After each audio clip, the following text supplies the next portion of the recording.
I apply the pressure. I apply the pressure. I apply the pressure. Yeah, pressure. I apply the pressure. Police brutality, man. Where are you guys at with that, and how are you working with the police to end police brutality? Well, wow. So for me, I just saw, and I don't talk about things that I don't have enough knowledge of. If I do speak about those things, and I'm speaking out of ignorance, right? But one thing I do know is this: I just saw a video, and I don't know what happened before. I don't know what happened after. I can just explain what I saw. And what I saw was young black man sitting in the car. Police bash his windows out. They see that he's on camera. They snatch him up out of the car, right? Snatch him up out of the car, continue to beat him.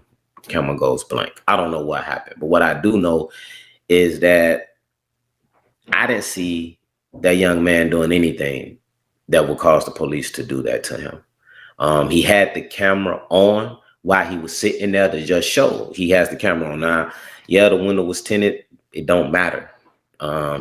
It's not against the law to have some tinted windows. You ask any limo driver that, right?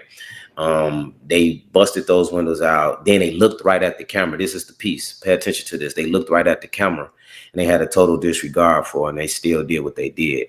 I think that right now, with this political climate, that individuals are being emboldened. They feel, and when I say individuals, I'm saying some individuals and with the police force have become emboldened to continue to commit harms. And we have to be very mindful that now these things are being normalized. Whereas individuals look at it, it's a quick, maybe a minute that plays off in you. And then everybody goes back to business as usual. I don't think it should be going back to business as usual. I think individuals like that should be held accountable. We need to have mechanisms in place to hold these individuals accountable. They feel that that nothing is going to happen to them. That is why they do it. How do you look in the camera, right, then commit a harm like that and then able to carry on your day as though nothing is going to happen? That's because they're operating under the guise that they're untouchable. So with that being said, we saw these things happen from Trayvon Martin going all the way back to Emmett Till, right? This is what's going on, right? And I'm like, how do we sit in silence? How do we not move against these things? How do we not be outraged?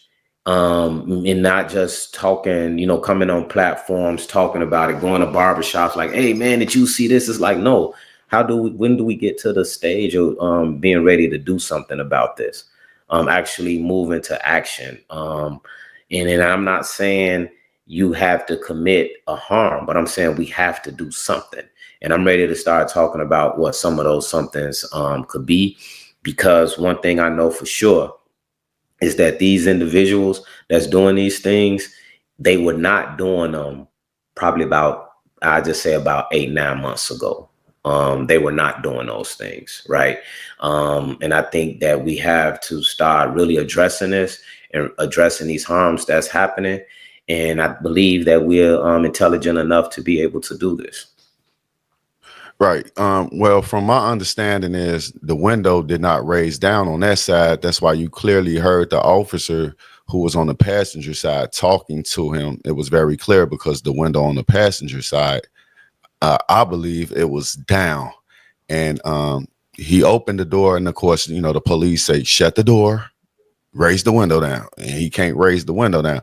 All right. And another issue with that is it was a white officer there, it was a Latino officer there, and it was a black officer there. And I told you we're not a monolith, bro. We have to start dealing with people as they are, looking at their actions and their behaviors, and then we gotta judge them as such. Like what brings an individual, especially individual in a position of authority. You're held to a higher standard. You're held to a higher critique, right?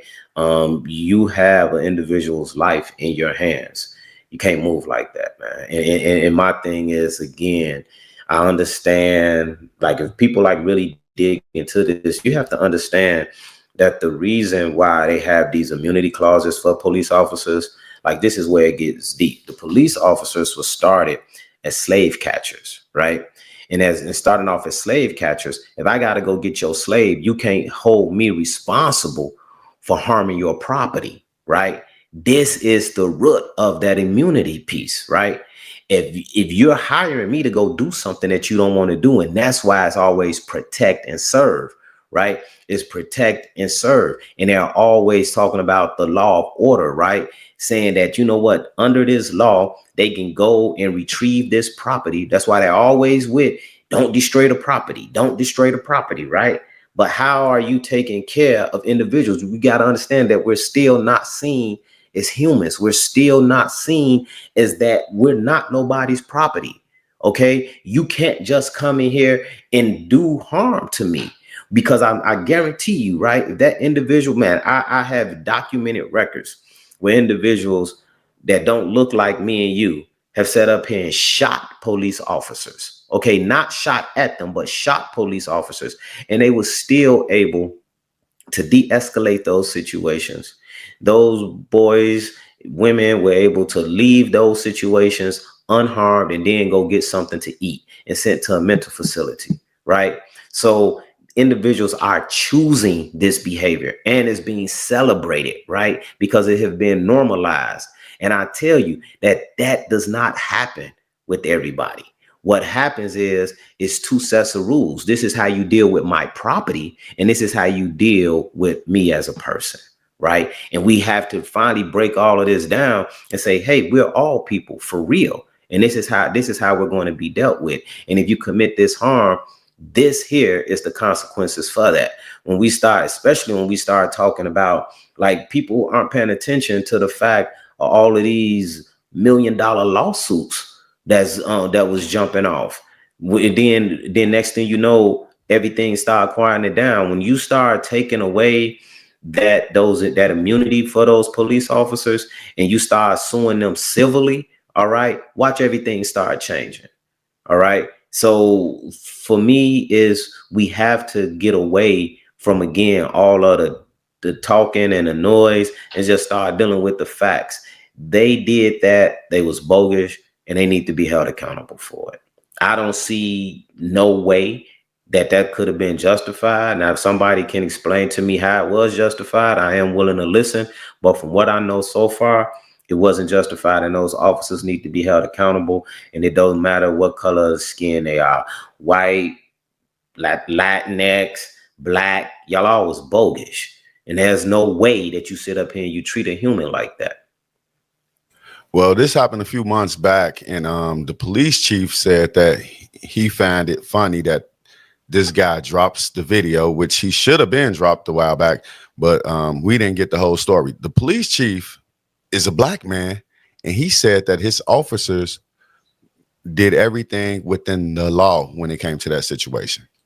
Yeah, so you got to remember that it was a law to slavery was a law. It was a law to it was all right to hang black people, right? So let's just, again, we got to quit playing games with these words. We got to quit playing games with these systems. We got to sit up here and do what we need to do as a people. And part of that is becoming highly educated, highly disciplined, and then with that, becoming highly functional and sustainable, whereas we don't have to sit up here and curtail ourselves to what somebody else's belief of what we should be is. I apply the pressure. I apply the pressure. I apply the pressure. Yeah, pressure. I apply the pressure.